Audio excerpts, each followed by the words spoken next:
Hello and welcome back to another episode of More Than a Business Live. I am your host, Mitch Case. I am also the co-founder of my wife and I's business, More Than a Meal, where we work with organizations to help them strengthen their most valued relationships, whether it's an employee or a client, by showing gratitude, appreciation, empathy, one meal at a time.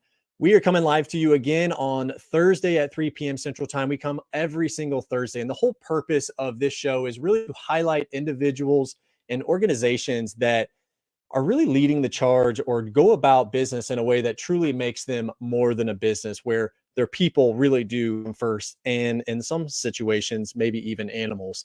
We'll get into that here in just a little bit later today, but I do first want to give a shout out to our sponsor, True Captive. They are a True Captive believes in healthcare that is personal and insurance that is not complicated. So if you do ever want to learn more about this unique captive healthcare program, just go on over to truecaptive.com. You can find them at their website or even on LinkedIn. I'm happy to get you connected if that is something of interest for you. So with today's episode, we are going to be talking with an amazing organization here in Kansas City called Great Plains SPCA. Kyle Gabrielson is going to be joining us, and Kyle is in philanthropy, and your title is Philanthropy and Engagement Manager at the Great Plains SPCA, one of Kansas City's Metro's most comprehensive no-kill animal welfare organizations. And a little tidbit and shout out is that Kyle just took some puppies over to Mayor Q's office this week earlier. So I think you can maybe even see some of that on his feed over on LinkedIn. But Kyle plays a critical role in enhancing and expanding the organization's fundraising program in collaboration with the Director of Philanthropy and Engagement. He leads charge in project managing fundraising events, managing donor relationships, and crafting targeted fundraising campaigns with a keen focus in innovation and effectiveness. So that's as far as I'm going to get into the intro for Kyle. I'm going to let him tell the rest of that. So without further ado, Kyle, welcome to the show, man. Thank you, Mitch. Thanks for having me. I'm happy to be here. I love it. Well, hey, go ahead and tell us I know I mentioned a little bit about it, but go ahead and tell us a little bit about your position specifically and what it looks like, as well as the Great Plains SPCA.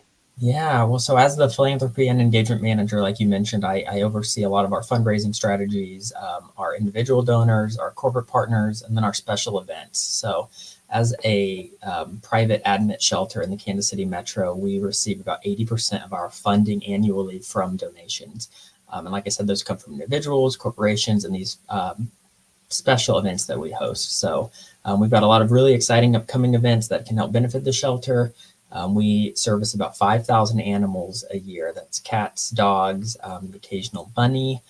And we do that all here at our shelter in Merriam, Kansas. We serve 9 municipalities in the Johnson County area, as well as a lot of outreach services on both sides of the state line.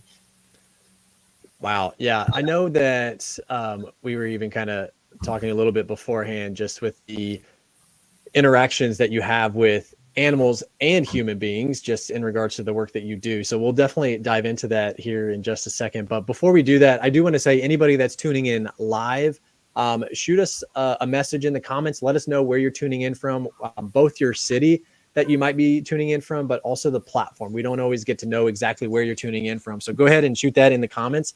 But also, if you have any questions about Kyle as we continue this conversation, or also the Great Plains SPCA, if you have any questions, we'll try and get to those towards the end and see if we can answer any of those for you. So with that, Kyle, the way that we typically start this show off is with an impact story. So go ahead and tell us something that maybe you have done, or the SPCA, Great Plains SPCA, has done to directly impact a colleague, maybe a community member, or potentially even one of the animals that you guys are able to serve.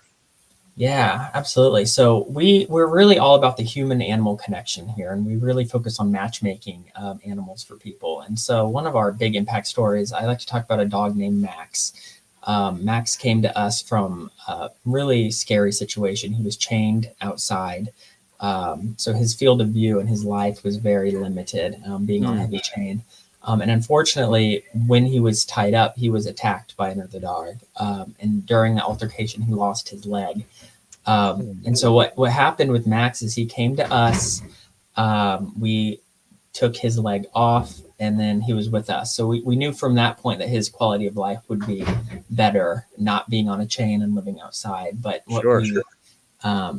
he had to learn how to trust people again after that traumatic experience. This story ended up going viral on Newsweek, which was pretty cool to see. Max ended up getting adopted, which was awesome. It's always our end goal is to get them into a home. Max was with the owner less than a year, and the owner was diagnosed with a terminal disease and recently passed away. And so Max came back to us. And so I think Max's story really highlights the human animal connection, and the work that we do. You know, the medical care that goes into every animal that we adopt out is about $1,500. And so, you know, that's feeding them, that's their medical care, and their care while they're here. And so most of our animals are only with us about a month, thankfully. But we've got some animals currently that are with us a year at the shelter, and that's no fault of their own. You know, we just are always really focused on finding the right homes for these cats and dogs, and making sure that it's a good fit for those adopters. Yeah, I mean, I know there's probably a lot of similar organizations that want to make sure it's obviously as good of a fit for the animal as it is for the human being side. But I appreciate you guys and just the care that you do provide for those, especially those that maybe are there a little bit longer than they would like to be there. So I'm curious though. So with the story of Max, like very empowering, helps an individual near the end of their life as well, and has come back. Like what does those types of stories, watching that kind of stuff do for the individuals that work there, like yourself included, like seeing these types of things, like what does that do for you when you're showing up the next day and you see, you know, there's an animal that's still there for a year, or another one that's been passed up on or something? Like, what does that do for you guys when you see the success stories to maybe even power through some of the challenging ones? Yeah. So we see there's a lot of happy stories and there's a lot of sad stories working in animal welfare. And we've got staff here every day, 7 a.m. to 7 p.m., 365 days a year. And it can get emotionally exhausting for individuals. But one thing that really makes us stand out as an organization is we provide 100% paid for mental health services for all of our staff here, which is incredible. And so you'll see a lot of, you'll hear the term compassion fatigue associated a lot in healthcare. You know, we saw that post-COVID, during COVID. There's a lot of that here in the animal welfare space. You know, we get to go home every night to our home, to our animals, our pets. But those shelter pets, they're here and they're struggling with anxiety, with maybe aggression, and it just amps up the longer they're here. I like to say, and our CEO often says that an animal shelter is like an airport. Some people do really well flying. They have no problems going through security. They enjoy the airplane ride and it's fine. But there's a lot of people that struggle in that scenario at the airport. You know, the TSA doesn't go right, your flight's delayed, XYZ. Well, if you can equate that to the shelter, some pets do totally fine and some don't. And when they are stressed, it takes them longer to find their forever home. And so to combat that, we have a really robust foster program where the stressed out cats and dogs are able to live in a foster home for as long as it's needed. So. Wow. And that just kind of helps alleviate the anxiety and stress that they may be feeling in the shelter. Yeah, it's any break for them is a good break. So some of our foster programs, you know, it can be a weekend, it can be a long-term thing. And if someone sees an animal that they're interested in, they can meet that foster pet here at the shelter. Sure. I love how much you guys like clearly are taking care of animals, but even more so just the mental health of the team itself. You know, that was going to be a huge question of mine is how do you deal with that? And, you know, bottling that up. I have a wife that is also a nurse. She comes home. Sometimes my shoulder is to cry on. Other times there's really amazing, powerful stories that come from it, but it is emotionally mentally draining work. And on top of that, physically draining work as well. So I love to hear that organization like yours is truly caring for its team members in that mental capacity as well. Let's transition specifically into Great Plains SPCA. And what really makes it more than just a business. Like it's clearly has the heartstrings and the feels side of things, but it's got to go further than that as well. So what is it about Great Plains that truly is more than a business?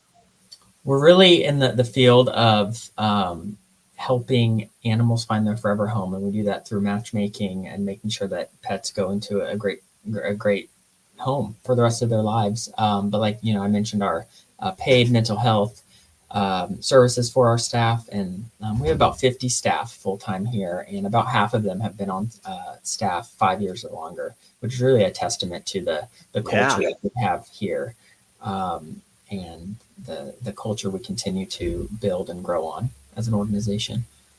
So, I mean, that is a very high retention number. I mean, most of the time you hear about, a year, maybe 2 years is your typical average length of employment, especially through COVID, was wild. Like what you talked about the culture there. Do you have any thoughts, ideas, some of the things that you particularly like within the culture that really just kind of makes you guys a cohesive team outside of the mental health side of stuff, but like some of those different things, like maybe talk a little bit about some of those activities you guys have going on? Yeah, we've got some great initiatives here at all levels of the organization. We have weekly team meetings where everyone, regardless of their role, is able to speak and voice their ideas. And then we have a really cool program called CEO for the Day, where we're able to work with our CEO and kind of share our ideas and implement them. We also just started an Ingenuity Award where anyone can provide ideas and get those implemented. So it's really cool to see folks at all levels contributing to the big picture of what we do every day. Let's talk about the CEO for a Day. I always kind of talk about with my organization and my team members is like, think of this as your own business. Like you are the entrepreneur, like put yourself in those shoes. Like what would you change if you could change it? What can we get better at? What should we get rid of? Like, this is not worth the time, energy, and effort that we're doing. And sometimes as the leader, you don't have the ability to like take a step back and look at it from a different view because you're so far into it. So have you been CEO for a Day yet? I have not. Okay. A lot of my colleagues have, and we've had some pretty unique things come out of that. So today's Thursday, and every Thursday we have what's called Cat-tastic Thursday. And what that means is that we as staff have to spend 15 or more minutes one-on-one with one of our cats here at the shelter. Okay. And that just provides extra socialization for them. So we'll take a meeting or just a quick break in with the cats. That came from CEO for the Day, which is a pretty neat thing because a lot of us, focus on the dogs. So the dogs need to go outside and need to go on walks and everything, but the cats also need that socialization and stimulation. Sure.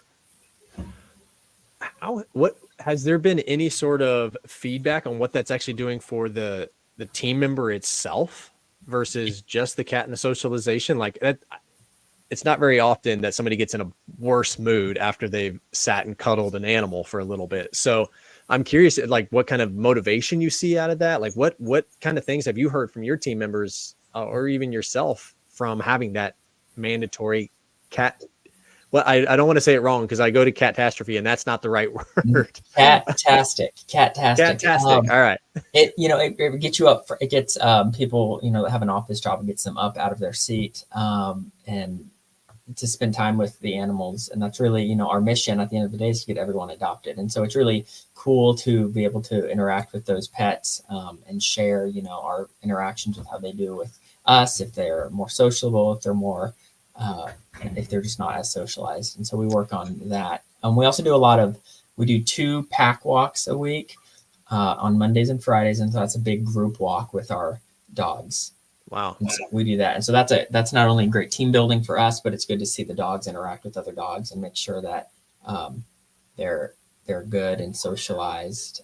Because we want if they are good with other dogs, we'd love for them to go to a home with another pet. Sure. The idea of like what kind of impact an animal has on a team member and how that can maybe boost morale, boost moments of maybe feeling down.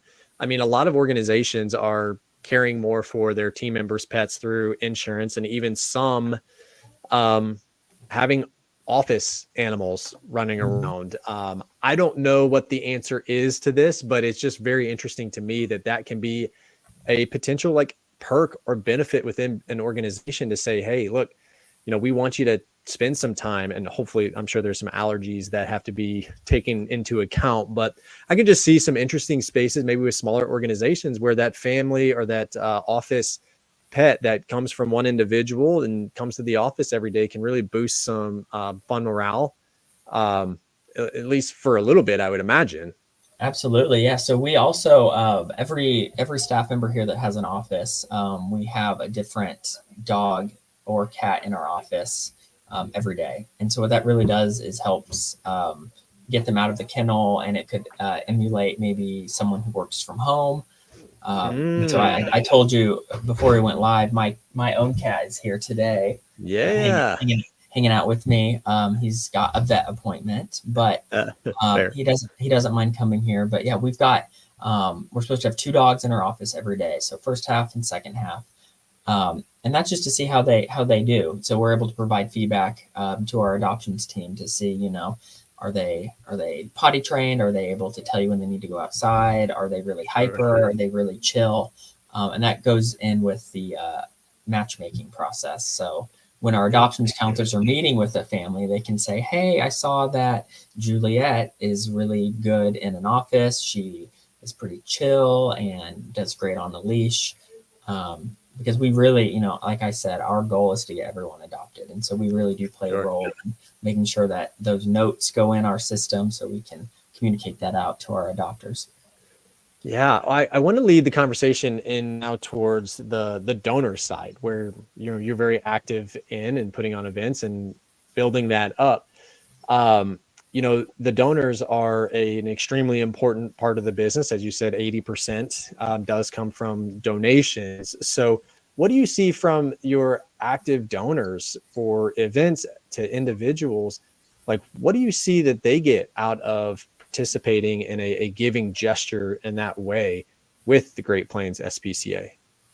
People have such an affinity for their pets. They really become a part of the family. And Definitely. For us, it's really just making that connection with our donors to make sure that they feel connected to our mission work that we do. And a lot of our donors have adopted from us, and they know that the care that we provide is some of the best care in the region. And they want to make sure that we can continue to thrive and provide that care for animals for years to come. Well, let's talk. If you have any events coming up that somebody would want to know about, if you have any ideas around that, go ahead and shout those out real quick so we can see other ways that we could potentially get involved as donors or volunteers in whatever space that looks like. Yeah, absolutely. Well, just a sneak peek of some things to come. We haven't really advertised these yet because they are breaking news then, huh? Breaking news here coming from Great Plains. We are hosting our annual pickleball tournament on Cinco de Mayo. Yes. So that's May 5th. And 2 wins on that one, both pickleball and Cinco de Mayo. So that's going to be at Chicken and Pickle in Overland Park.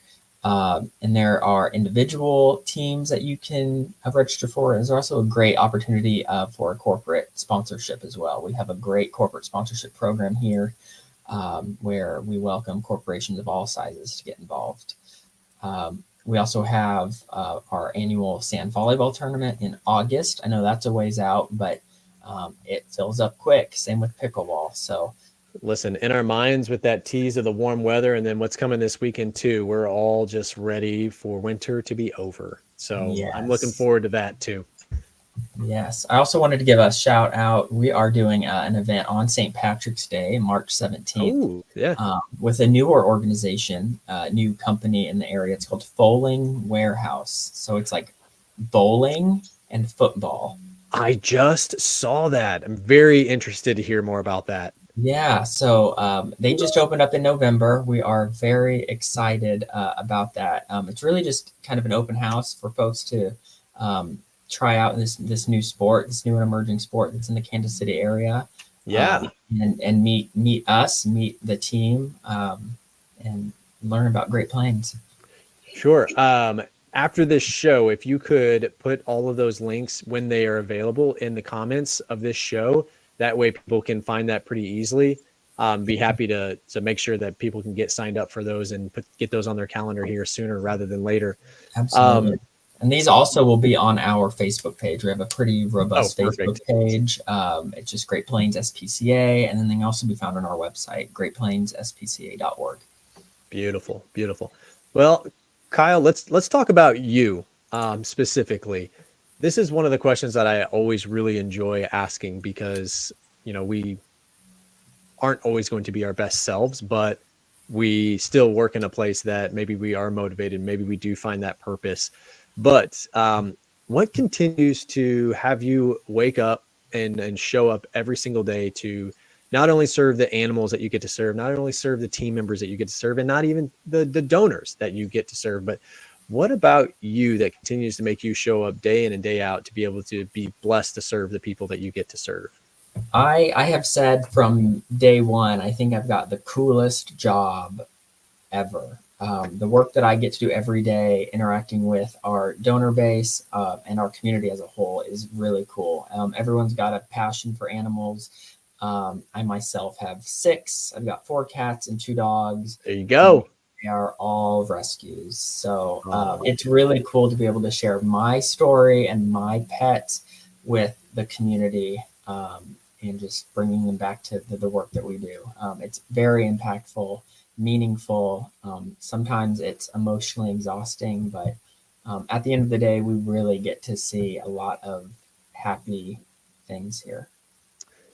Yeah. And I just kind of want to reiterate again, something you said early in the show is the fact that they invest 100% of their money, well, that money towards the mental health side of things. I just imagine that can be such a safe space to go to when seeing the ups and downs of the industry that you are in. Kyle, what is, like, if somebody wants to learn more about Great Plains, if they, they want to go to an event, anything along those lines, what's the best way that they can get a hold of you to learn more? Me directly. I've got my work email. I've got a phone number, but we also have a lot of resources on our website in terms of adoption. So we have our adoptions team. We have our community outreach team. So if you are struggling to provide adequate care for your pet, we're able to provide services to you at no cost. So food, medication, vaccinations, because we really want to ensure that pets are able to stay in the home where they're comfortable. And that can all be found on our website. In terms of event sponsorship and things like that, all of that information also is on our website and will come directly to me. What is the website? Our website is greatplainspca.org. Okay. And then your email address, if they wanted to reach out to you to hear more about anything that you kind of spoke of today. Yes. And I'm so glad my last name is on the screen here. It's right there. My email is K Gabrielson. I don't have to spell it. K Gabrielson at greatplainspca.org. And you have to make sure there's 2 S's, plainspca.org. Plains SPCA. Okay. And if for whatever reason you have a hard time reaching Kyle, just shoot me a message on LinkedIn and I would be happy to get you guys connected on that end. Kyle, a part of this show, something that my wife and I always wanted to do as well, just to show our own gratitude and appreciation for the time you spent on here. We want to give a meal away to somebody that whether they're in your organization, maybe a donor or somebody that recently has a brand new pet at their home that they are having a tough time with maybe. Who is somebody that you would love to gift this meal to? And with as much info as you'd like to share, tell us who that is and why. I would have to, I've got a couple people in mind. We've got some I've got a coworker here that recently lost a family member, and I know that they probably were having a challenging time. That's from a staff perspective. We also have our wonderful volunteer base here as well. So we definitely have some people in our system, our ecosystem, I like to call it, that would be very deserving of that. Well, what we will do after the show is we'll get a specific individual. And if there is a situation where you want to serve more, we have more meals to give. We can help with that a little bit as well and figure out what we want to do from that perspective. But with that, Kyle, like we've really kind of reached the end of our show, and I'm just really grateful for not only you jumping in last minute a little bit as well, but also just the work that you are doing to care for our four-legged friends. I really do appreciate that. Is there any last things? Oh, I wanted to mention, you said that you have an open position as well. What is that? How does somebody learn more about that? Where should they go if that is something that maybe resonates with them?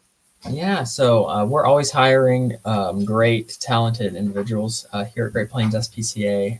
Those positions can be found on our website, I believe under the About section.